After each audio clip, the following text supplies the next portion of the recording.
Hey everybody, welcome to another edition of RV Tips and Trips. Have you ever had a problem with the rubber roof on your RV? Well, I have, and I'll tell you what's going on. So stay tuned, don't go away.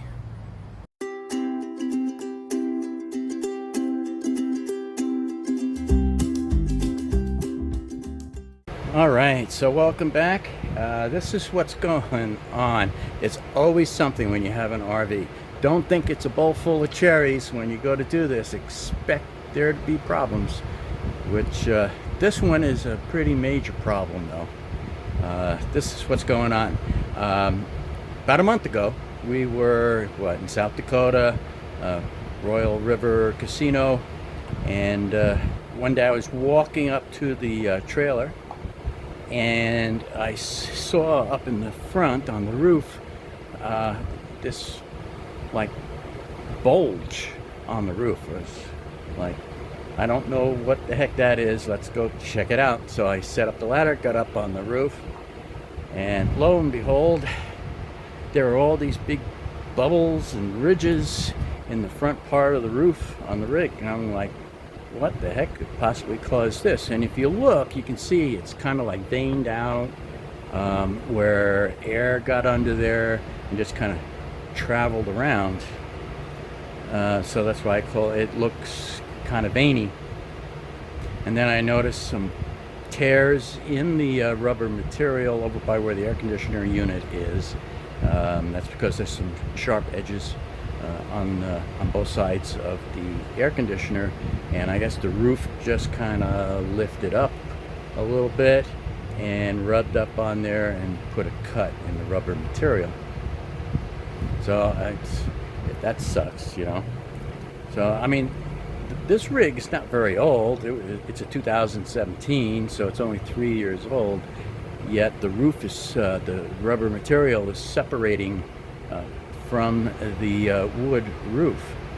Not good. These roofs should last a long time, barring any dragging on trees and stuff and making punctures in it. But so this took me by surprise.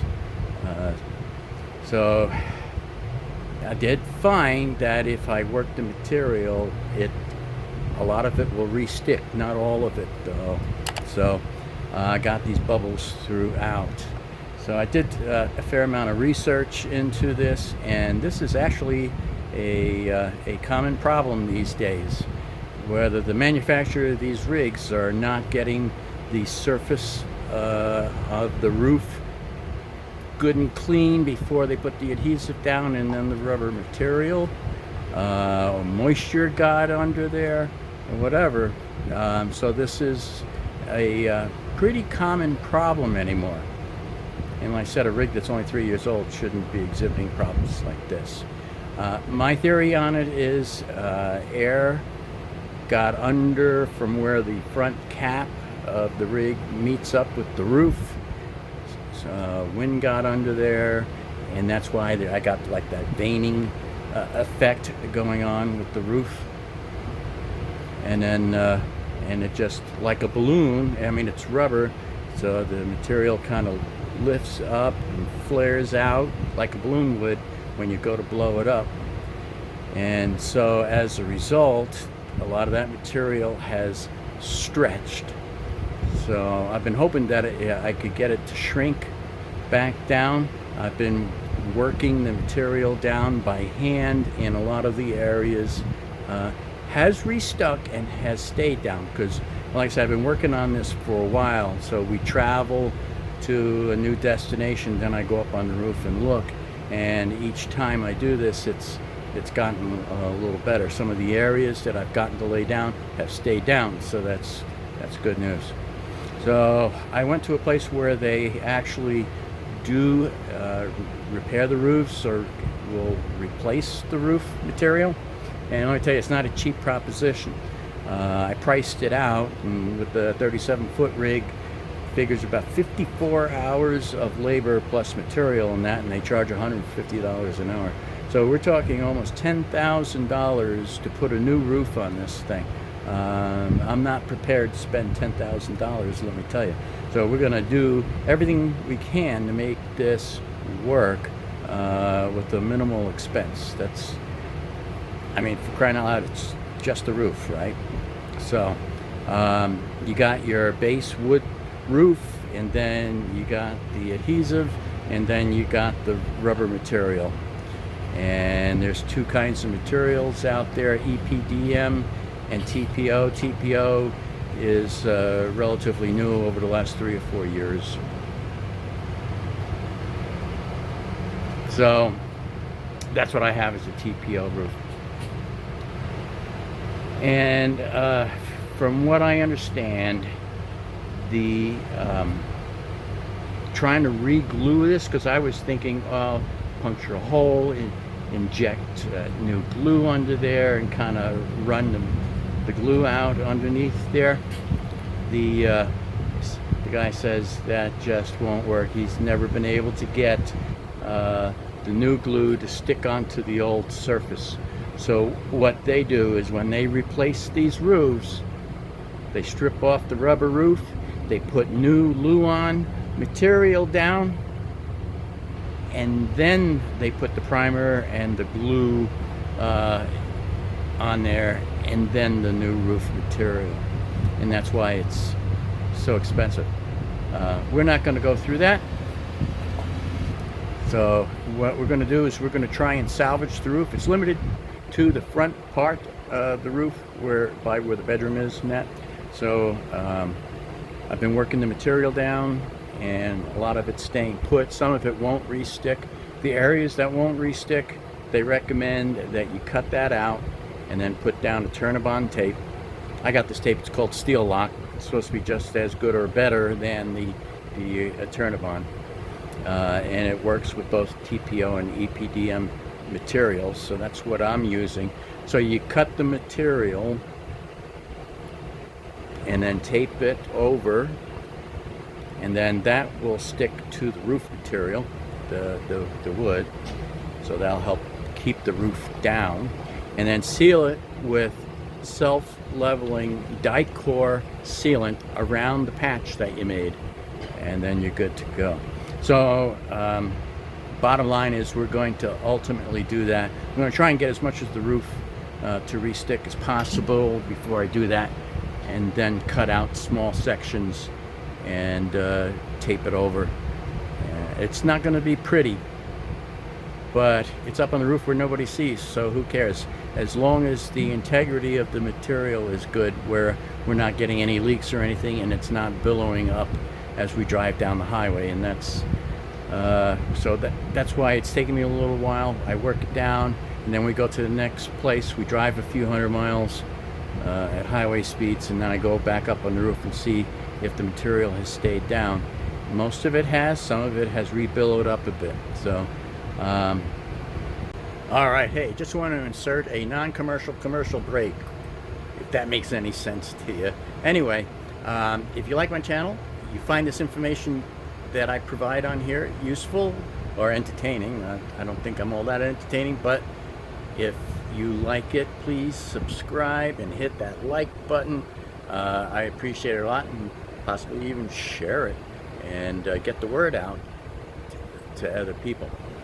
Also, if you like to cook but figured, oh man, there's not much you can cook in a RV kitchen because of the size of the stove and the oven, they are pretty darn small. My wife has managed to cook all sorts of great things. So she has a channel all her own. It's called Cathy's Easy RV Cooking. So do me a favor. I want you to click the link down below, Cathy's Easy RV Cooking, and watch one of her videos and tell me if you like it or not. If so, subscribe to her channel as well. Subscribe to both channels, would be great. And she'll keep putting up videos on main dishes. I mean, and they're easy recipes. They're usually they go pretty quick. So you've got dinners and desserts, all sorts of great stuff.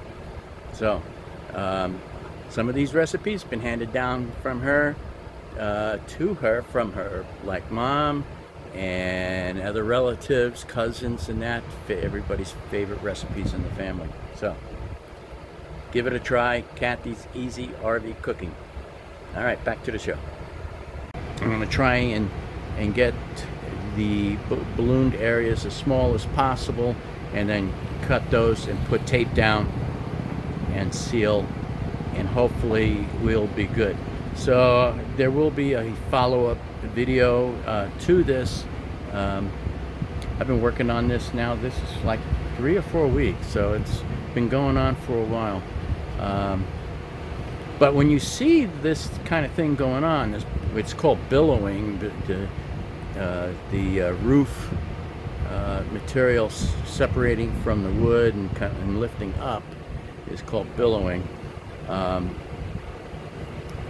You got to get a handle on that as quickly as possible, because it can just kind of start shredding on you, and then you're going to have even more problems. That has not happened to me, so thank goodness. Now, so this can happen 1 or 2 reasons. Like I said, I think air got under the roof material and lifted it up and made it balloon out, just like you're blowing up a balloon, and ended up with a couple of cuts where the air conditioner is, with the sharp edges there. The other thing that can happen too is that roof, you got wind passing over the roof, just like you have an airplane wing. You create a vacuum on the upside of the roof, and that's like the lift of an airplane, how that works, right? So the vacuum, because of the wind passing over the roof, lifts the material up and causes the same effect. So I resealed along the front edge where the cap meets the roof with the steel lock tape, rather than using the Dicor sealant. This is supposed to work just as good and doesn't deteriorate like the Dicor material does.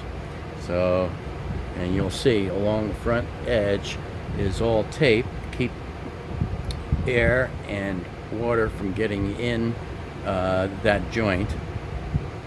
And then I've been manually working the bubbles out by hand. Alright, so I'm back on the roof here, and the roof looks way better than what it was. It's not perfect.